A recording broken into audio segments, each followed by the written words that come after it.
Inilah Injil suci menurut Markus. Dimuliakanlah Tuhan.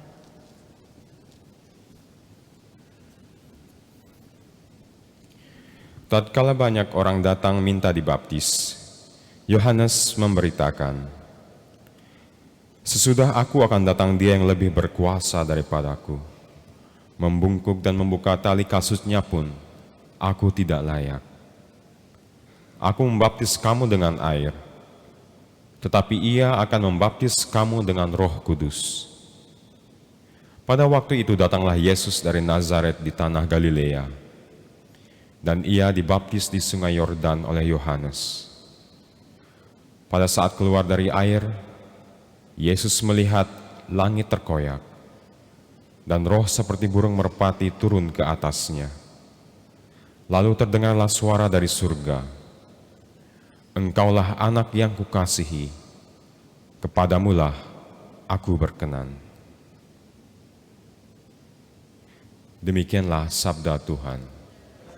Pujilah Kristus.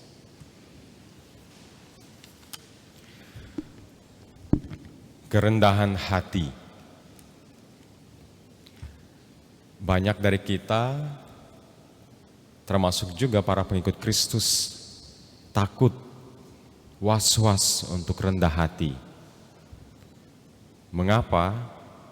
Karena kalau kita bicara tentang dunia ini, lingkungan kita, masyarakat kita, yang dicari pertama-tama itu bukan untuk menjadi rendah hati, tapi yang dicari di masyarakat kita, di tempat kita bekerja adalah untuk selalu menjadi nomor satu, yang terbaik. Karena terkadang menjadi nomor satu dan menjadi rendah hati itu adalah dua kubu yang saling berlawanan, gak cocok. Makanya kita gak pernah mungkin ya mendapatkan buku-buku self-help itu yang bisa membantu diri kita, pengelolaan diri di toko-toko buku manapun yang mengajarkan tentang bagaimana atau 10 cara untuk menjadi rendah hati. Enggak ada. Yang diajarkan adalah 10 atau 12 cara bagaimana untuk menjadi yang nomor satu. Karena kerendahan hati itu enggak laku di dunia ini. Untuk bersaing, Anda harus tahu bagaimana cara untuk menjadi nomor satu. Untuk bisa berhasil dalam kompetisi, Anda harus menemukan cara-cara bagaimana untuk bisa menjadi nomor satu.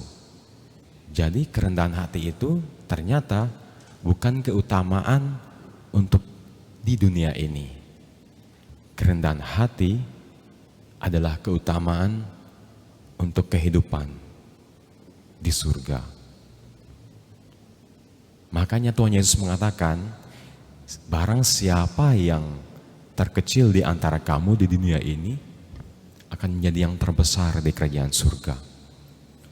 Jadi sekali lagi dalam kehidupan iman kita ada paradoks. Dan kita lihat di bacaan Injil hari ini, siapa yang rendah hati di sini? Tentu saja Tuhan Yesus sendiri. Tapi kita punya satu karakter juga, Yohanes Pembaptis. Makanya Yohanes Pembaptis disebut nabi yang terbesar. Terpujilah ibunya Yohanes, begitu kata Tuhan Yesus, karena telah melahirkan seorang anak yang luar biasa, nabi yang terbesar. Tidak ada nabi yang paling besar selain Yohanes, begitu kesaksian dari Tuhan Yesus, pernyataan dari Tuhan Yesus. Mengapa? Kadang kita takut dalam kerendahan hati, dengan rendah hati diri kita akan hilang. Tapi justru sebaliknya, kerendahan hati membantu kita untuk menyadari siapa diri kita sebenarnya. Siapa diri kita sebenarnya. Yohanes tahu siapa dirinya di hadapan Yesus. Di hadapan Yesus, Yohanes adalah sang pembuka jalan yang menyiapkan jalan bagi Mesias. Dan di hadapan Allah, dengan kerendahan hati kita tahu siapa diri kita. Jadi dengan rendah hati kita enggak hilang. Mengapa? Karena kerendahan hati adalah tanah yang subur. Sekali lagi, Kerendahan hati adalah tanah yang subur. Makanya asal usul kata rendah hati dalam bahasa Inggris itu kerendahan hati adalah humility. Nah, asal usul katanya adalah dari kata humus dalam bahasa Latin yang artinya apa? Tanah. Jadi di hadapan Allah kita ini hanyalah tanah. Tapi bukan hanya tanah biasa, tapi tanah yang telah menerima hembusan nafas dari Allah. Jadilah kehidupan. Dan dengan kerendahan hati, kita bukan hanya sekedar tanah, tapi tanah yang subur. Jadi dengan rendah hati, kita bisa menerima kehidupan dan kita bisa memberi kehidupan. Dalam bacaan pertama, surat pertama Rasul Yohanes mengatakan 3 hal yang memberi kesaksian. 3 hal ini juga yang memberi kehidupan. Apa itu? Air, darah, dan roh. Air memberi kehidupan, darah memberi kehidupan, roh memberi kehidupan. Tapi wadah yang harus kita siapkan untuk bisa menerima 3 hal ini adalah tanah yang subur, kerendahan hati. Kita menerima air, pertobatan, darah, pengorbanan, roh, kesaksian. Jadi dengan memiliki kerendahan hati kita enggak menjadi pasif. Bukan. Justru dengan memiliki kerendahan hati kita bisa memberi hidup. Buah-buah kerendahan hati hasilnya adalah kerajaan surga. Dengan menerima hidup, sumber-sumber kehidupan ini, kita bisa memberi hidup. Dengan menerima pertobatan, air, kita dimampukan untuk menumpahkan darah, mencintai, berkorban seperti Yesus.